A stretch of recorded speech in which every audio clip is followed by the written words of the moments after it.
we're going to be looking at regression. So when we do regression, we're using regression analysis to predict things. So the first thing we do when we look at regression and correlation is called a scatter diagram. And this is where we're going to plot our values on the X and Y axis. If you remember back when you did graphing in school and you graphed a point, XY point, on the axes. Our X axis goes on the horizontal axis and the Y values go on um, the vertical axis. So the scatter diagram, our X, is actually called the explanatory variable or the independent variable, and the Y is called the response variable or the dependent variable. So this particular example is looking at the relationship between the miles traveled and the minutes it takes to travel those miles. So we have this first column is our X values and this column is our Y values. So if you look at this first pair, it's like an ordered pair, 2, 6. So when X is 2, Y is 6. So we look at our graph here. If we go over to X being 2 and up to Y about 6, that's our first point, 2, 6. The next point here is X is 5, so we go over to 5 and we go up to 9 because Y is 9, and that's our second point. Make sense? So this is how we do a scatter diagram. I know most of you are probably familiar with this. So we plot the points and we look to see if there's a relationship in these points. Okay? What this relationship is called is a correlation if we see a relationship. So as we can see in these points, as our X values go up, these get higher, meaning our Y value also goes up. So as X goes up, Y goes up, indicates a positive correlation. Okay? And the closer they are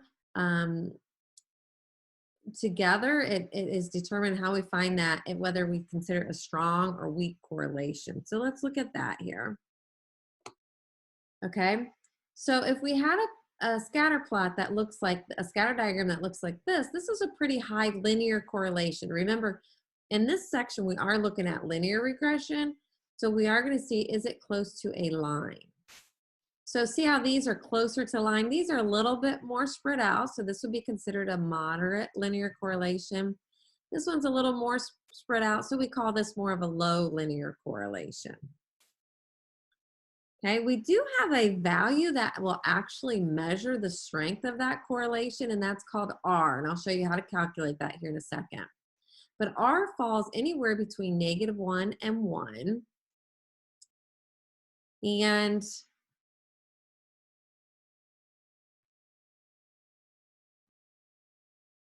the closer R is to -1, the stronger the negative linear relationship.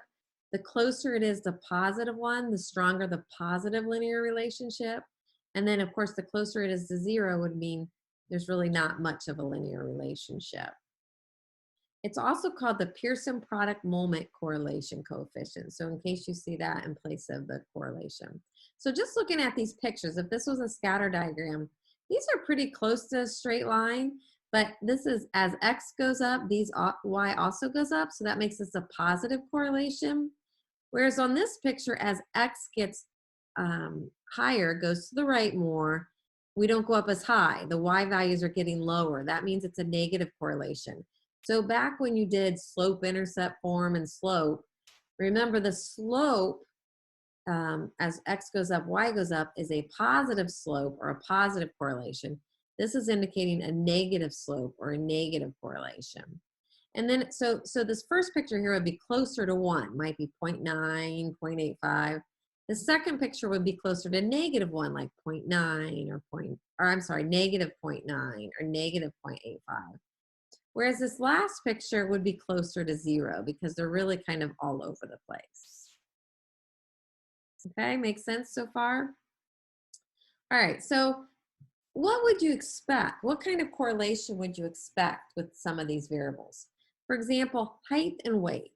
Would you expect a positive correlation, negative correlation, or no correlation? So as people get taller, what would you expect to happen with their weight? That's right, it'd probably get higher. So this would be a positive correlation we would expect. What about mileage on tires and the remaining tread? So as the miles go up, what happens to the tread on your tires? Yep, it typically goes down. So that would indicate a negative correlation. So what about IQ and height? As your IQ goes up, what happens to your height? Of course, that doesn't make any sense. So this we would expect no linear correlation. How about years of driving experience as your insurance rates? As you have more years driving experience, we probably would expect your insurance rates to decrease. So that would be a negative relationship. Make sense? All right, so now what we're gonna look at is once we do a scatter diagram, we're gonna look at calculating what's called our linear regression line, or sometimes it's called best fitting line or least square line. So let's go back up to this problem we did here, the miles and the minutes. If we were going to draw a line as close as possible to all of these points, okay, we're not going to hit all of them, but as close as possible, we call that a linear regression line. And what best fitting line or least squares line means is we're going to minimize the square distance between every point in the line. Okay, and what happens is we come up with this equation, which is y hat equals ax plus b, where a is our slope. Typically, you might remember, y equals mx plus b. That was slope-intercept form. The reason we just say a here is on the calculator, it's going to show it as an a. So just a different letter. Okay, I'm going to show you how to calculate that. So basically, what I'm referring to here is if we do our scatter diagram and then we draw a best fit line, what is the equation of that line? And the reason we want to get the equation of that line is because we want to use it to do some prediction, because regression is all about predicting things.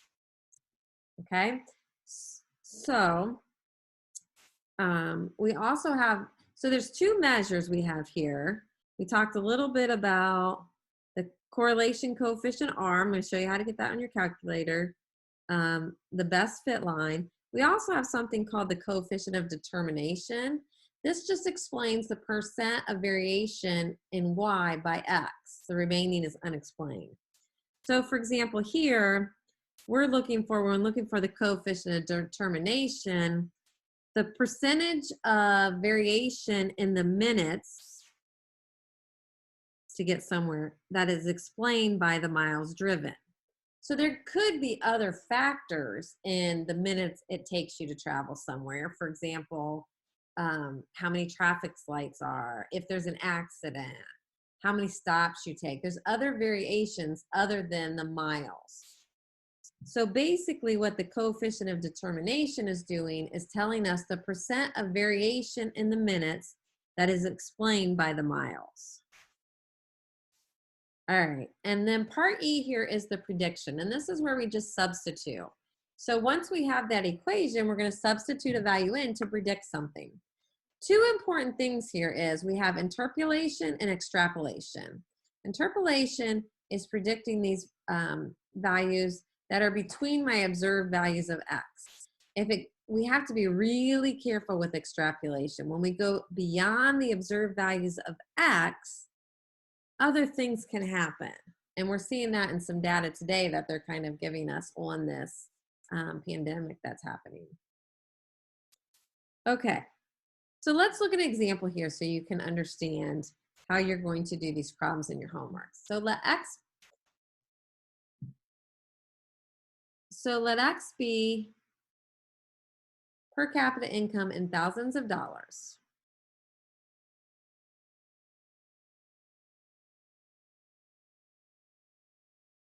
Let Y be the number of medical doctors per 10,000 residents. 6 small cities in Oregon gave the following information about X and Y. Draw a scatter diagram displaying this data. Okay, so we're going to draw an X and a Y axis. This is our X axis. This is our Y axis. And now we're going to write what X is. It tells us up here. X is the per capita income in thousands of dollars.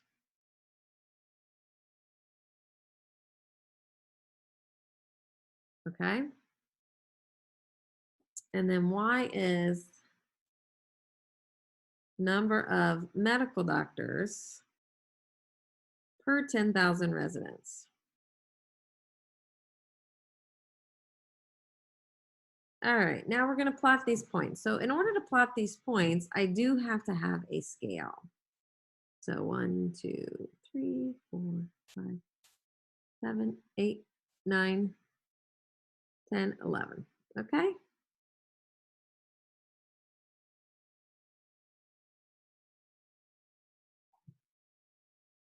So this one, I think I'm just going to go by 5. We'll do 5, 10, 15, 20.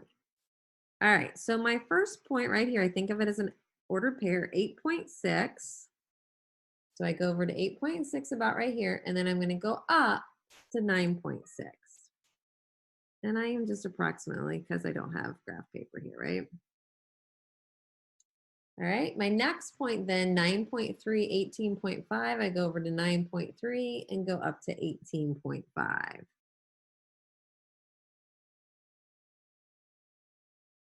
10.1 and 20.9. So I go over to 10.1 up to 20.9. 8 and 10.2. So I go over to 8 up to 10.2. 8.3 and 11.4. 8.3 and 11.4. 8.7 and 13.1. So I've done my scatter diagram. It looks to be looks kind of like a straight line. So we have probably a pretty strong linear correlation, wouldn't you think? So I would consider it strong. What do you think? Do you think this is positive or negative? As the per income goes up, the MDs also go up. So we would definitely say this is positive. Now we want to calculate the correlation coefficient and the least squared line. So the correlation coefficient is called R. Now, would you expect this to be positive or negative? That's right. It would be a positive, probably close to 1, probably 0.9, I would think, maybe. I don't know. We'll see how good our graph is. And then when our equation of our least squared line, our coefficient of determination, and we're going to predict. Okay. So let's go to our calculator now. Okay. All right. Looking at our calculator, we're going to go to Stat, into Edit, and you're going to put the X values in L1, 8.6, 9.3, 10.1, 8, 8.3, and 8.7, and then the corresponding Y values in L2. Okay? Oops, looks like I have a typo here. This one should be,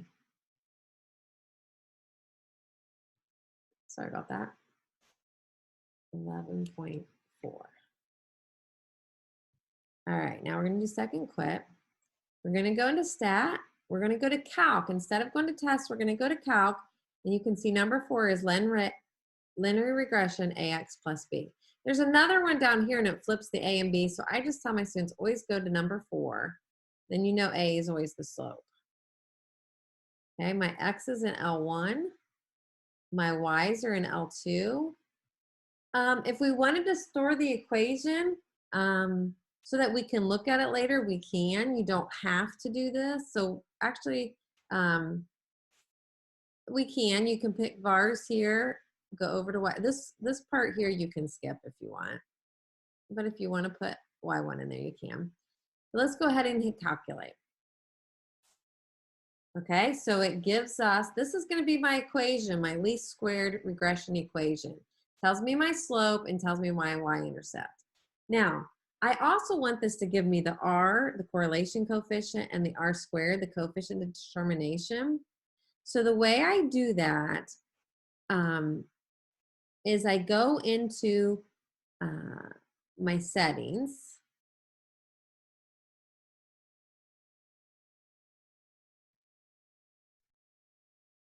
So we do that by going to catalog. See the catalog above the 0? I'm gonna do second 0. And you're gonna go all the way down to diagnostics on. Okay, once you do this, you don't have to do it again. You only have to do this one time. Your calculator will remember it. So I hit enter there and hit enter again, and it's going to tell me done. Right? Okay, so now let's go back into stat, to calc, to linear.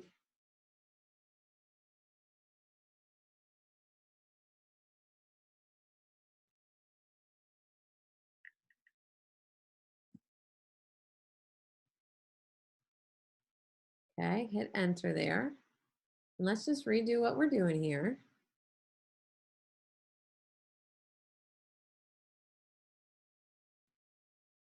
See, now we have the R and the R squared, okay? So let's write that down. Okay, so let's write that down then.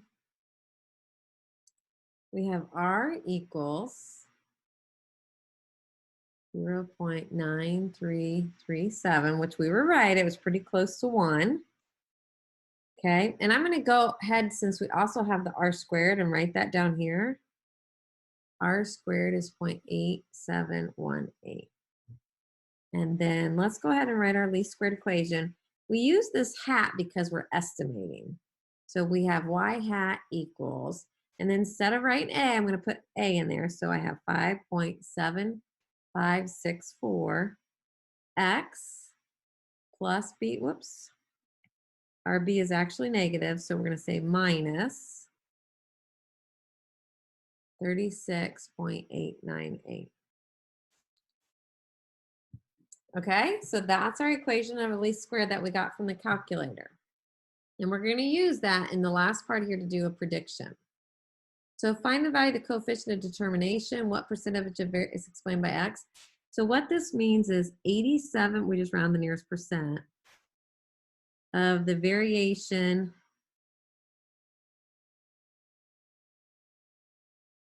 of MD doctors is explained by the per capita income. Okay, I just put the variable words there. So what that means is the percent that's unexplained is 100% minus that, or 13% unexplained. Okay. All right, this last one is where we need to predict the number of MDs if the per capita income is $10,000. So what we're going to do, that's basically giving us your X value. And we're going to use our equation of 5.7564, and then we're just going to plug this in for X. Okay. We do that on our calculator.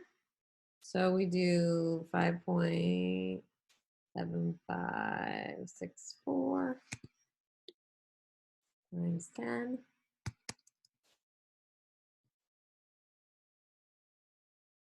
What are you doing on your calculator? Times 10 minus 36.898. 36.898. And I got 20.666 MDs. So about 21. Okay, makes sense? Okay, now there's another example that I got out of one of the books that'll follow. So you can follow through that example if you'd like as well. It's very similar to this one.